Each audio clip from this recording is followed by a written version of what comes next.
লাইলাতুল কদর, এই কদরের রাতটা হচ্ছে এমন রাত যেটা খায়রুম মিন আলফি শাহর, 1000 মাসের চেয়েও সেরা। 1000 মাস লাগাতার ইবাদত করলে যে সওয়াব, কদরের রাতে ইবাদত করলে এর সমান সওয়াব হবে নাকি? সমান হবে না। আল্লাহ তাআলা বলেছেন খায়রুম মিন আলফি শাহর, না, এর চেয়েও শ্রেষ্ঠ, এর চাইতেও বেশি। 1000 মাসে, অর্থাৎ 1000 মাসে হয় 83 বছর 4 মাস। তো কদরের রাতে যদি আমরা ইবাদত করি তাহলে 83 বছর 4 মাস ইবাদত করলে যে সওয়াব, সে সওয়াব আল্লাহ তাআলা আমাদের আমলনামায় নসিব করবেন। তো আমরা যেন এই কদরের রহমত বরকত থেকে যেন আমরা বঞ্চিত না হই। রাসূল সাল্লাল্লাহু আলাইহি ওয়াসাল্লামকে সান্ত্বনা দেওয়ার জন্য যে হে নবী, আপনি চিন্তিত হবেন না। বনি ইসরাইলের অনেক লোক 1000 বছর হায়াত পেয়েছে, শত শত বছর ইবাদত করেছে, জিহাদ করেছে, তারা হায়াত পেয়েছে বেশি কিন্তু তারা কদর পায়নি। আর আপনার উম্মতকে আমি হায়াত দিয়েছি কম কিন্তু তাদেরকে কদর দিয়েছি। সুবহানাল্লাহ বিহামদি, লাইলাতুল কদর দিয়েছি, যে কদরের রাত 1000 মাসের চেয়েও সেরা। তো এই কদরের রাতকে আবার লাইলাতুল মুবারাকাও বলা হয়েছে। ইন্না আনজালনাহু ফি লাইলাতিন মুবারাকা, এটা বরকতময় রাত। ফিহা ইউফরাকু কুল্লু আমরিন হাকিম, সব বিজ্ঞচিত প্রাজ্ঞচিত বিষয়ের ফয়সালা হয়। এটা বেসিক্যালি একটা বাজেট রাত বলা যায়। এ রাতে আগামী 1 বছরে আমাদের কি ঘটবে না ঘটবে আল্লাহ তাআলা এটার বাজেট করেন, এটাকে রিভাইজ করেন। সো এই রাতটা অনেক গুরুত্বপূর্ণ। তো এই কদরের রাত এটা কবে, এটা স্পেসিফিক ছিল, মানে সুনির্দিষ্ট ছিল। রাসূল সাল্লাল্লাহু আলাইহি ওয়াসাল্লাম আমাদেরকে জানাতে চেয়েছিলেন কবে, কিন্তু রাসূল সাল্লাল্লাহু আলাইহি ওয়াসাল্লাম জানাতে পারেননি। সহিহ বুখারীতে এসেছে যে রাসূল সাল্লাল্লাহু আলাইহি ওয়াসাল্লাম খরাজান নবী সাল্লাল্লাহু আলাইহি ওয়াসাল্লাম লিয়ুখবিরানা বিলাইলাতিল কদর। উবাদা ইবনে সামিত রাদিয়াল্লাহু তাআলা বলেন রাসূল সাল্লাল্লাহু আলাইহি ওয়াসাল্লাম আমাদেরকে জানাতে বের হয়েছিলেন যে কবে কদরের রাতটা। ফাতালাহা রাজুলান মিনাল মুসলিমিন, হঠাৎ মুসলমানদের মধ্য থেকে দুইজন ঝগড়া লাগলো, তর্ক লাগলো। আর রাসূল সাল্লাল্লাহু আলাইহি ওয়াসাল্লাম হঠাৎ করে ওই ঝগড়ার দিকে খেয়াল করলেন, ওই দিকে খেয়াল করে ওই তারিখটার কথা তিনি ভুলে গেলেন। ফারুফিআত, রাসূল সাল্লাল্লাহু আলাইহি ওয়াসাল্লাম বললেন আমার হৃদয় থেকে, অন্তঃকরণ থেকে এটাকে উঠিয়ে নেওয়া হলো। এখন আমি মনেই করতে পারছি না এটা কি 23 না 25 না 27 না 29, আমি মনে করতে পারছি না। এজন্য রাসূল সাল্লাল্লাহু আলাইহি ওয়াসাল্লাম বলেছেন যে তবে আমি এতটুকু মনে করতে পারছি, ফালতামিসুহা ফিল আশরিল আওয়াখিরি ফিল বিত্রি, রমাদানের শেষ দশকের বেজর রাত্রিগুলোতে তোমরা কদর তালাশ করো। বেজর রাতে যদি তোমরা কদর তালাশ করো তাহলে এই কদর সুনিশ্চিতভাবে তোমরা পাবে। তো এই জন্য স্কলাররা সবসময় বলেন যে লাস্ট 10 days অফ রমাদান খুব গুরুত্বপূর্ণ, সবচেয়ে the cream time of Ramadan. I repeat, এটা রমাদানের একেবারে মাহেন্দ্রক্ষণ। এই 10 দিনের যে কোনো 10 রাতের যে কোনো রাত কদর হয়ে যেতে পারে, বিশেষ করে অড নাইটসগুলো 21, 23, 25, 27 এবং 29, যে কোনো দিন হয়ে যেতে পারে কদর। সো বুদ্ধিমানের কাজ হচ্ছে আমরা যেন রমাদানের শেষ 10 রাতে লাগাতার একইভাবে একই স্পিডে আমরা যেন ইবাদত করি। কোনো রাতে বেশি করলাম, হয়তো 27-এর রাতে আমি খুব ভাব গাম্ভীর্য নিয়ে, খুব আবেগ নিয়ে ইবাদত করলাম, কিন্তু হয়ে যেতে পারে যে এবছর কদর ছিল 25-এর রাত, হতে পারে না? পারে। তো আমরা তো মিস করে ফেললাম। তো আমরা যেন মিস না করি, বুদ্ধিমানের কাজ হবে সমান তালে ইবাদত করা। এবং এটা এত গুরুত্বপূর্ণ, রাসূল সাল্লাল্লাহু আলাইহি ওয়াসাল্লাম এত এমফাসাইজ করে কোনো রাতের কথা বলেনি। আরবি মাস অনুযায়ী 354টা রাতের মধ্যে সবচাইতে শ্রেষ্ঠ রাত, সবচাইতে শ্রেষ্ঠ রাত সূর্য ডোবার পর থেকে হাত্তা মাতলাইল ফাজর, ফজরের সূচনা লগ্ন পর্যন্ত শান্তিময় এ রাত, বরকতের এ রাত। রাসূল সাল্লাল্লাহু আলাইহি ওয়াসাল্লাম বলেছেন মান হুরিমা খায়রাহা ফাকাদ হুরিম, যে কদরের বরকত থেকে, খায়ের থেকে বঞ্চিত হলো সে আসলেই বঞ্চিত। হি ইজ দ্য লুজার, সে হতভাগা, সে পোড়া কপাল, সে বঞ্চিত। মান হুরিমা খায়রাহা ফাকাদ হুরিম, যে কদর পেল না সে হতভাগা। এখন আমরা কি হতভাগা হতে চাই? আমরা তো শুরুতে অনেক হোপফুল ছিলাম, এত এত ব্লেসিংস, এত এত বরকত, রহমতের ফলগুধারায় আমরা প্লাবিত হচ্ছি রমাদানে। তো আমরা তো হতভাগা হতে চাই না। তো আমরা যেন এই শেষ 10 দিন এক তালে আন্তরিকতার সাথে ঈমান ও ইহতিসাবা আমরা যেন ইবাদত করি। সম্মানিত ভাই এবং বোনেরা, তাহলে আমরা সৌভাগ্যশীলদের অন্তর্ভুক্ত হতে চাই, হতভাগা হতে চাই না। আমরা এবার একটু শুনবো যে রাসূলুল্লাহ সাল্লাল্লাহু আলাইহি ওয়াসাল্লাম কদরের রাতগুলোতে কি কি ইবাদত করতেন। আমি খুঁজে 5টা আমলের কথা পেয়েছি বিশেষভাবে, কমন যে আমলগুলো সেগুলো তো ছিলই, বিশেষভাবে 5টা কাজ রাসূল সাল্লাল্লাহু আলাইহি ওয়াসাল্লাম এই কদরের রাতে করতেন। 1 নম্বর কাজ হচ্ছে তিনি সারা রাত জেগে ইবাদত করতেন এবং পরিবারের লোকদেরকে ঘুমোতে দিতেন না, উঠিয়ে দিতেন। বছরের অন্য কোনো সময়ে সারা রাত জেগে ইবাদত করার কোনো নজির রাসূল সাল্লাল্লাহু আলাইহি ওয়াসাল্লামের জীবনে ছিল না। সব রাতে ঘুমাতেন।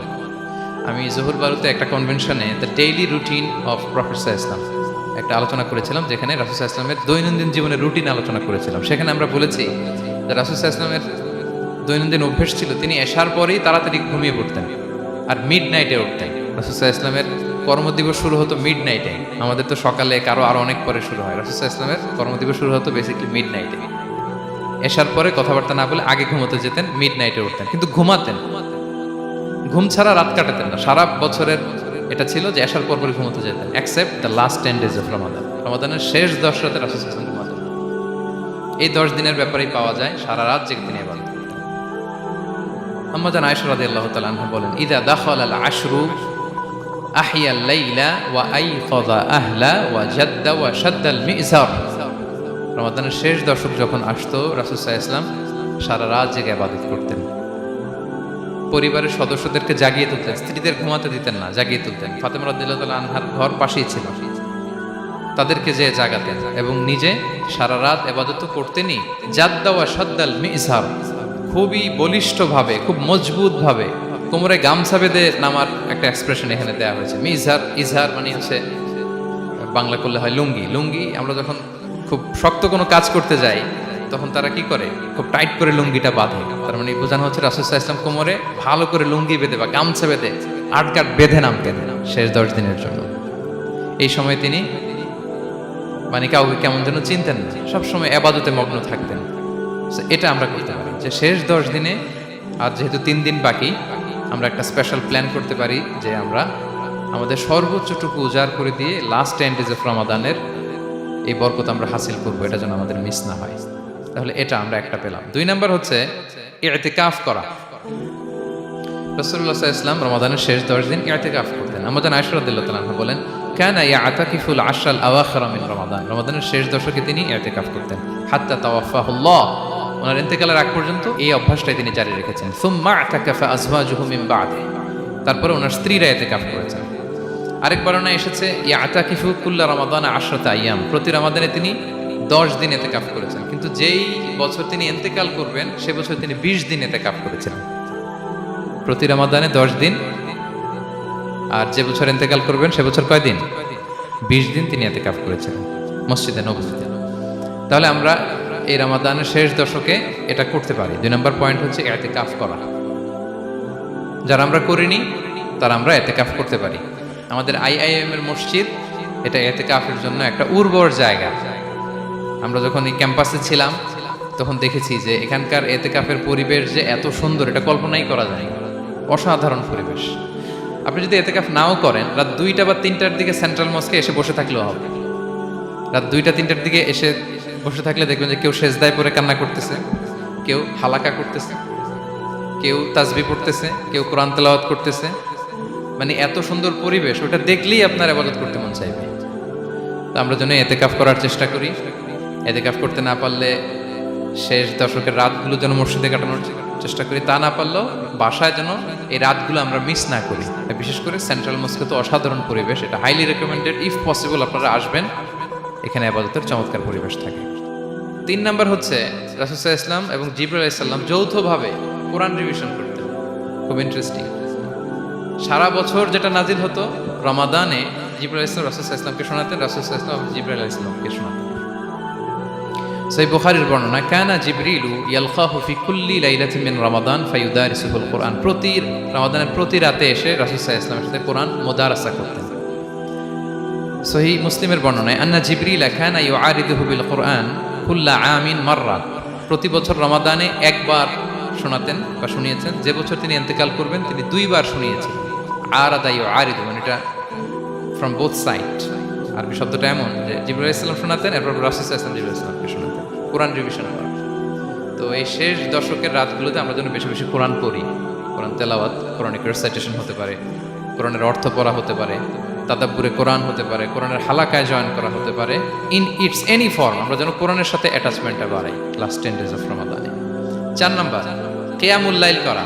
রাসূল সাল্লাল্লাহু আলাইহি ওয়াসাল্লাম কিয়ামুল লাইল করতেন এবং কিয়ামুল লাইল শব্দটাকে রাসূল সাল্লাল্লাহু আলাইহি ওয়াসাল্লাম কদরের সাথে জুড়ে দিয়েছেন। সহিহ বুখারীর বর্ণনায় তিনি বলেছেন, মান কামা লাইলাতাল কদরি ঈমানা ওয়া ইহতিসাবা গুফিরা লাহু মা তাকাদ্দামা মিন যামবি। কদরের রাতে যে কিয়ামুল লাইল করে বিশ্বাস নিয়ে এবং নাজাতের প্রত্যাশা নিয়ে, তার পূর্বের সমস্ত গুনাহ আল্লাহ তাআলা ক্ষমা করে দিবেন। তাহলে কিয়ামুল লাইলটা রাসূল সাল্লাল্লাহু আলাইহি ওয়াসাল্লাম বিশেষভাবে কদরের রাতের সাথে সম্পৃক্ত করেছেন। আমরা যেন প্রতি রাতে কিয়ামুল লাইল করি, লম্বা সময় যেন দাঁড়িয়ে থাকি, লম্বা সময় কোরআনিক রেসাইটেশন করি দাঁড়িয়ে থেকে, লম্বা সময় রুকু, লম্বা সময় সেজদা, স্পেশালি সেজদা। আখরাবু মা ইয়াকুনুল আবদু মির রাব্বিহি ওয়া হুয়া সাজিদ ফাআকসিরু ফিহি দুআ।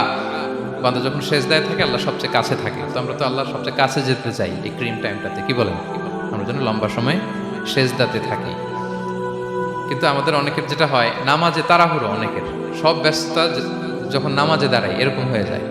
রাসূল সাল্লাল্লাহু আলাইহি ওয়াসাল্লামের সালাত যদি আমরা খেয়াল করি, বিশেষ করে কিয়ামুল লাইলে এত যে সুন্দর ছিল, আম্মাজান আয়েশা রাদিয়াল্লাহু তাআলা আনহাকে জিজ্ঞেস করা হয়েছিল যে হে আম্মাজান, রাসূল সাল্লাল্লাহু আলাইহি ওয়াসাল্লামের কিয়ামুল লাইল কেমন ছিল, কিভাবে কিয়ামুল লাইল করতেন? আম্মাজান আয়েশা দেখেন ওনার এক্সপ্রেশনটা কত সুন্দর। তিনি বলেছেন ফালা তাসআল আন হুসনিহিন্না ওয়া তুলিহিন্না। রাসূল সাল্লাল্লাহু আলাইহি ওয়াসাল্লামের কিয়াম যে কত সুন্দর ছিল, কত লম্বা ছিল, আমায় জিজ্ঞেস করো না, আমি বলতে পারবো না। আমরা অনেক সময় যখন খুব বেশি চমৎকার কিছু হয় তো আমরা কি বলি, ভাই এত সুন্দর ছিল আমি বোঝাতে পারবো না, এরকম বলি না যে এত অসাধারণ আমি বলে বোঝাতে পারবো না। বাংলাতেও কিন্তু আমরা বলি এত চমৎকার বলে বোঝাতে পারবো না, শব্দের গুণনে, ভাষার গুণনে আমি ফুটিয়ে তুলতে পারবো না। তো আমাদের আয়েশা এটাই বলেছিলেন ফালা তাসআল আন হুসনিহিন্না ওয়া তুলিহিন্না। রাসূল সাল্লাল্লাহু আলাইহি ওয়াসাল্লামের রাতের নামাজ কিয়ামুল লাইল যে কত সুন্দর ছিল, কত দীর্ঘ ছিল, লম্বা ছিল, আমায় জিজ্ঞেস করো না, আমি বলে বোঝাতে পারবো না। সুবহানাল্লাহ। আমরা যেন লম্বা সময় কিয়ামুল লাইল করি। আমাদের আয়েশা রাদিয়াল্লাহু তাআলা আনহা আরো বলেন কানা ইয়াকুমু মিনাল লাইলি হাত্তা তাতাফাত্তারা কদামা। এত দীর্ঘ সময় দাঁড়িয়ে থাকতেন, থাকতে থাকতে ওনার পা ফুলে যেত, পা দুটো ফুলে যেত। আপনিও দীর্ঘ সময় দাঁড়িয়ে দেখেন যে পায়ে ঝিম ধরে যাবে, পা ফুলে যাবে, এটা করতেন রাসূল সাল্লাল্লাহু আলাইহি ওয়াসাল্লাম। তো আমাদের আয়েশা বলেন ইয়া রাসূলুল্লাহ লিমা তাসনাউ হাযা ওয়া ক্বাদ গুফিরা লাকা মা তাকদ্দামা মিন যামবিকা মা তাআখার। আপনি এত কষ্ট কেন সহ্য করেন নিজের দেহের জন্য, দেহের উপরে? আপনার তো আগের পরের সব গুনাহ মাফ। আদতে তো রাসূল সাল্লাল্লাহু আলাইহি ওয়াসাল্লামের গুনাহই নেই, তিনি নিষ্পাপ। এত কষ্ট কেন করেন? আপনার আগের পরের সবই তো মাফ করে দেয়া হয়েছে, কেন করেন? রাসূল সাল্লাল্লাহু আলাইহি ওয়াসাল্লাম উত্তর করেছেন আফালা উহিব্বু আন আকুনা আবদান শাকুরা। আয়েশা, আমি কি শুকরগুজার বান্দা হতে পছন্দ করব না? আল্লাহ তাআলা আমাকে তার রহম এবং করমে সব মাফ করে দিয়েছেন, কিন্তু আমি কি শুকরগুজার হব না? আমি কি আমার রোলটা প্লে করব না? আমি কি নিজেকে সঁপে দেব না আল্লাহ তাআলার কাছে জায়নামাজে? তো এটা ছিল সংক্ষেপে রাসূল সাল্লাল্লাহু আলাইহি ওয়াসাল্লামের কিয়ামুল লাইলের ধরন। এভাবে তিনি দীর্ঘ সময় কিয়ামুল লাইল করতেন। আমরা যেন এটা করি। সেন্ট্রাল মস্কে কিয়ামুল লাইল এবছরও নিশ্চয়ই হচ্ছে, আমরা যেন অংশগ্রহণ করি। 5 নম্বরে রাসূল সাল্লাল্লাহু আলাইহি ওয়াসাল্লাম দোয়া করতেন। এই কদরের রাতগুলোতে খুব বেশি বেশি দোয়া করতেন। দোয়া নিয়ে আমরা একটা জুমার খুতবা দিয়েছিলাম, সেখানে আমরা বলেছিলাম যে দোয়া হতে হবে খুব আন্তরিক দোয়া, রোবোটিক দোয়া যেন না হয়। আপনার আবেগ, ভালোবাসা, মনের মাধুরী মিশিয়ে, চোখের পানি মিশিয়ে, অশ্রু সিক্ত করে এই দোয়াটা করতে হবে, তাহলে সে দোয়া আল্লাহর কাছে কবুল হবে। আমরা যেন আমাদের ভাব, আবেগ সব ঢেলে দিতে পারি আমাদের দোয়াতে, আমাদের সেজদায়, আমাদের কিয়ামুল লাইলে। এবং যে কোনো ভাষায় কোরআনিক দোয়াগুলো রেকমেন্ডেড, হাদিসের মাসুরগুলো রেকমেন্ডেড। তাছাড়া আপনার নিজের ভাষায় আপনার কি চাওয়া, আপনার কি আকাঙ্ক্ষা, আপনার মনের কষ্ট, যাতনা সবকিছু আপনি আল্লাহ তাআলার কাছে পেশ করুন। এবং আম্মা জান আয়েশা জিজ্ঞেস করেছিলেন ইয়া রাসূলুল্লাহ, আমি যদি কদর পেয়ে যাই আমি কি বলবো এই রাতে? মা আদউ, কি দোয়া করব? রাসূল সাল্লাল্লাহু আলাইহি ওয়াসাল্লাম বললেন তাকুলিন, আয়েশা তুমি বলবে আল্লাহুম্মা ইন্নাকা আফুউন তুহিব্বুল আফওয়া ফাআফু আন্নী। আয়েশা তুমি যদি কদরের রাত পেয়ে যাও এটা বলবে, হে আল্লাহ আপনি ক্ষমাশীল, আল্লাহ আপনি ক্ষমাকে পছন্দ করেন, আল্লাহ তাই আপনি আমায় ক্ষমা করেন। হে আল্লাহ আপনি ক্ষমাশীল, আপনি ক্ষমাকে পছন্দ করেন, আল্লাহ আপনি আমাকে ক্ষমা করেন। এই দোয়াটা আমরা যেন বেশি বেশি করি। আমার সাথে সাথে সবাই একটু পড়ুন মেহরবানি করে। আল্লাহুম্মা ইন্নাকা আফুউন তুহিব্বুল আফওয়া ফাআফু আন্নী। আল্লাহুম্মা ইন্নাকা আফুউন তুহিব্বুল আফওয়া ফাআফু আন্নী। হে আল্লাহ আপনি ক্ষমাশীল, আপনি ক্ষমা করাকে পছন্দ করেন, আল্লাহ আমাকে ক্ষমা করেন। আমরা আমাদের নিজেদের ভাষায় অনেক দোয়া করতে পারবো, কিন্তু রাসূল সাল্লাল্লাহু আলাইহি ওয়াসাল্লামের শেখানো দোয়াগুলো এটা হচ্ছে মানে very precise in wording but comprehensive in meaning. এটার অর্থ, এটার আবেদন এটা অনেক বেশি। আমি অনেক 10টা-20টা বাক্য বলে এত সুন্দর কথা মিলাতে পারবো না। রাসূল সাল্লাল্লাহু আলাইহি ওয়াসাল্লাম যেটা শিখিয়ে দিয়েছেন, আগে আল্লাহর প্রশংসা করলাম, আল্লাহ আপনি ক্ষমাশীল, আবারও প্রশংসা, আল্লাহ আপনি তো ক্ষমা করাকে পছন্দ করেন। যেটা আপনি পছন্দ করেন না ওইটা তো চাচ্ছেন, যেটা আপনার পছন্দ, যেটা আপনি করতে ভালোবাসেন, গাফিরিয যামবি ওয়া কাবিলিত তাওব, আপনি ক্ষমা করাকে পছন্দ করেন, তওবা কবুলকে আপনি পছন্দ করেন, তো সেটাই তো চাচ্ছি আপনার কাছে, আপনি আমার তওবা কবুল করুন, আল্লাহ আপনি আমাকে ক্ষমা করুন। সো এই দোয়াটা প্রত্যেক রাতে যেন আমরা বেশি বেশি করি সম্মানিত সুধী। এবং এই যে রিমাইন্ডারগুলো শুনলাম এটা রমাদানের পরেও যেন আমরা অব্যাহত রাখি। আমরা নাম দিয়েছি যে gear up for a great Ramadan. আমাদের এবাদতের যে ধারাবাহিকতা, এই গতিটাকে আরেকটু গিয়ার আপ করা, আরেকটু পুশ করা নিজেকে, আরেকটু এক্সট্রা ড্রাইভ দেওয়া এই শেষ মুহূর্তে। মাত্র 13টি দিন আমাদের হাতে আছে, আমরা যেন আরেকটু ইফোর্ট দেই, আমরা যেন আরেকটু ড্রাইভ দেই, যাতে করে আমরা আল্লাহ তাআলার আরও নিকটবর্তী হতে পারি। এবং এই রমাদানে আমরা যা শিখলাম, যেটা করলাম, এটার ইম্প্যাক্ট যেন রমাদানের পরেও আমাদের মধ্যে থাকে। আমাদের অনেকের এটা হয় যে রমাদানে আবেগে অনেক আলোচনা শুনে, ক্ষমার মাস এটা জেনে এত এবাদত, রমাদান নাই এবাদতও নাই, এরকম হয়ে যায়। এটা যেন না হয়, বরং এটার একটা পরশ যেন আমাদের হোল দ্য ইয়ার লং থাকে। আরব শায়েখরা বলেন যে কুন রব্বানি লা তাকুন রমাদানি, রব্বানি হও, রমাদানি হয়েও না। মানে রমাদান আসছে, তুমি রমাদান কেন্দ্রিক এবাদত নিয়ে অনেক উচ্ছ্বাস, কিন্তু রমাদান শেষ এবাদত শেষ, এমনটা যেন না হয়।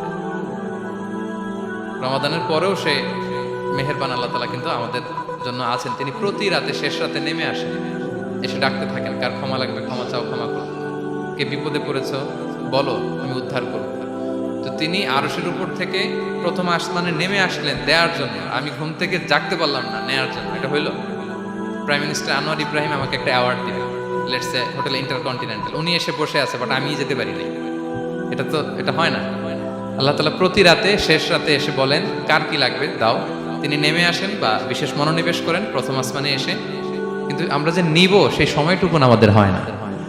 আমরা এতটা গাফেল যেন না হই, আমরা যেন একটু পুশ করি। বড় কিছু পেতে হলে নিজেকে পুশ করতে হয়, এক্সট্রা একটা ড্রাইভ দিতে হয়। সম্মানিত শুধু 17টা দিন কি করলাম একটু রিভাইজ করি, যোগ বিয়োগ করি নিজের সাথে নিজে, যে প্ল্যানটা নিয়ে রমাদান শুরু করলাম ওইরকম কিয়ামুল লাইল করতে পারলাম কিনা, ওইরকম চ্যারিটি করতে পারলাম কিনা, রেসাইটেশন করতে পারলাম কিনা, একটু যেন নিজের সাথে নিজে বোঝাপড়া করি, একটু যেন রিভাইজ করি এবং নিজেকে যেন একটু পুশ করি। সম্মানিত শুধু এই ছিল সংক্ষিপ্ত আলোচনা। আমি 30 সেকেন্ডসে পুরো আলোচনাটা আবার একটু যারা পরে এসেছেন একটু রিভাইজ করে নেই।